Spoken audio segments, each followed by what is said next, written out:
welcome to this Lunchtime Nice recap, and it's the first one of 2023. Hit that subscribe button if you want to keep up to date with all our videos. So we taught both classes today, our lunchtime class and our evening class. In the lunchtime class we covered Heroes. So we were starting off with a bit of a walk, coming to a pause on the right foot, and as a leader we were just twisting to the right.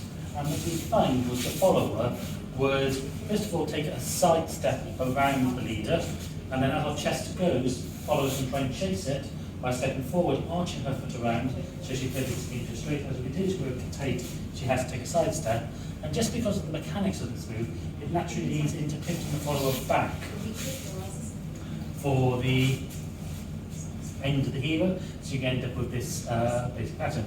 We spent a lot of time working on leader steps today, so from the leader we could just shuffle around like a penguin, or this works no longer, we're stamping on or marching on the spot, or we can just take the left foot behind the right, and this also generates a turning action.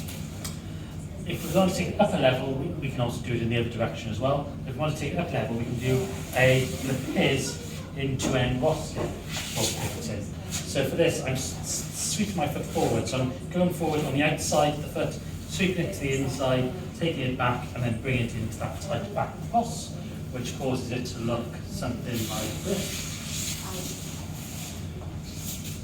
And we can chain these together. Finally, we then added some cicadas in, so as I'm sweeping my foot around, I can choose to put it between my follower's legs. If I get her on the forward step, I can then do another cicada here, or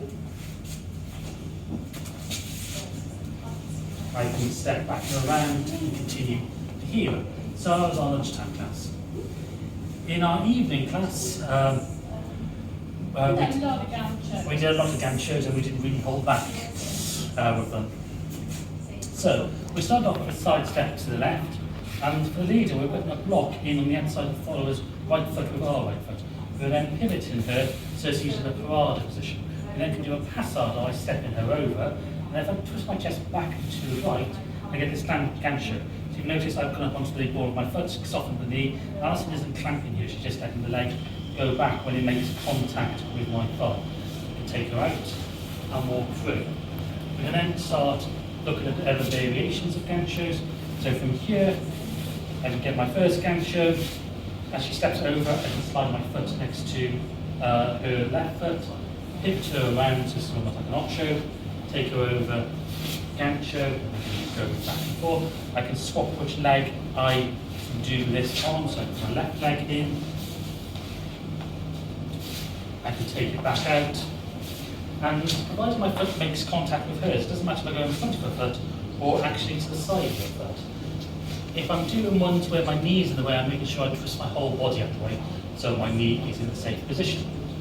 We then looked at some combination Ganchos. So when we say this is advanced, we mean it's advanced. There are very few teachers in Britain who can teach this, or who do teach this, and there are very few dancers who can do this as well. So if you are looking at this and going, oh, I want to have a try that, come to lessons to learn it. So we started off with our first Gancho that we did today. As the follower steps over, we're sliding the foot across and getting the Gancho. What I'm also doing is, as she steps over, I'm going to move my foot so it's to the inside side of hers. So when I get this Gancho now, I can actually pivot, take my left foot around, lift this hand over my head into a saltada, and hook her back, and get this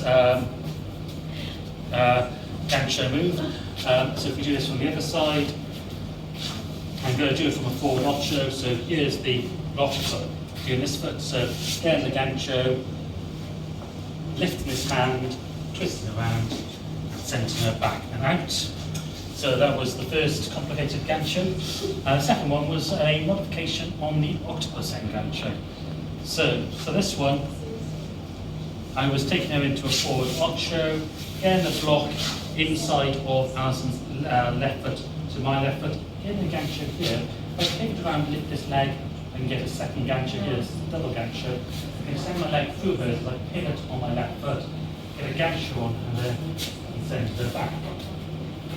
So that's the way we do it. You may see other teachers, a few do teach this, actually teaching it from this point of view. So they are almost stepping around and getting this in this foot. You may see that version as well, but it doesn't get the double hook in it, and it doesn't lead to the double hook at the exit either. Anyway, so that was today's class. Thank you for watching, and we'll see you again very soon. Thank you for watching this Urban Tango Nights recap. If you like these videos, please subscribe to our channel by clicking the logo. You can find more of our class summaries down here and other videos of us dancing tango over here.